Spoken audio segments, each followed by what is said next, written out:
In the faint light of the attic, an old man, tall and stooped, bent his great frame and made his way to a stack of boxes that sat near one of the little half windows. Brushing aside a wisp of cobwebs, he tilted the top box toward the light and began to carefully lift out one old photograph album after another. Eyes once bright but now dim, searched longingly for the source that had drawn him here. It began with a fond recollection of the love of his life, long gone, and somewhere in these albums was a photo of her he hoped to rediscover.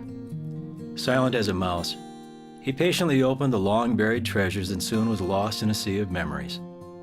Although his world had not stopped spinning when his wife left it, the past was more alive in his heart than his present aloneness.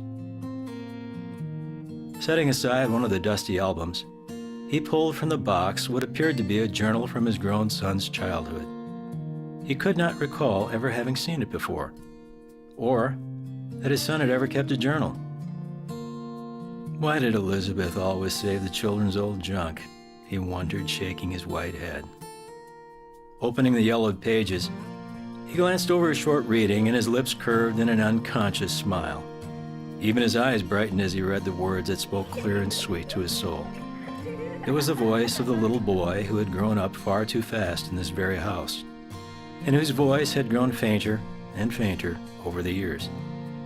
In the utter silence of the attic, the words of a guileless 6-year-old worked their magic and carried the old man back to a time almost totally forgotten.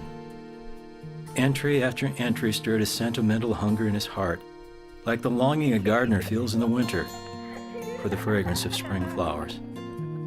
But it was accompanied by the painful memory that his son's simple recollections of those days were very different from his own.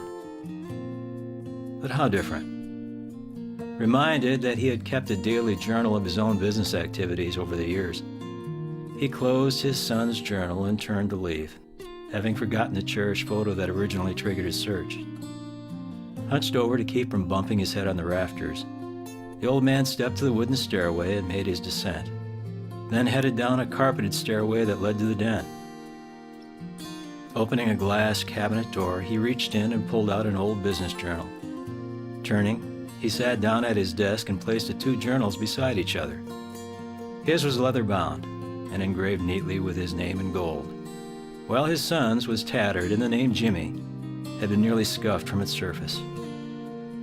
He ran a long, skinny finger over the letters, as though he could restore what had been worn away with time and use. As he opened his journal, the old man's eyes fell upon an inscription that stood out because it was so brief in comparison to other days. In his own neat handwriting were these words: "Wasted the whole day fishing with Jimmy. Didn't catch a thing." With a deep sigh and a shaking hand, he took Jimmy's journal and found the boy's entry for the same day, June 4. Large, scrawling letters pressed deeply into the paper read, "Went fishing with my dad.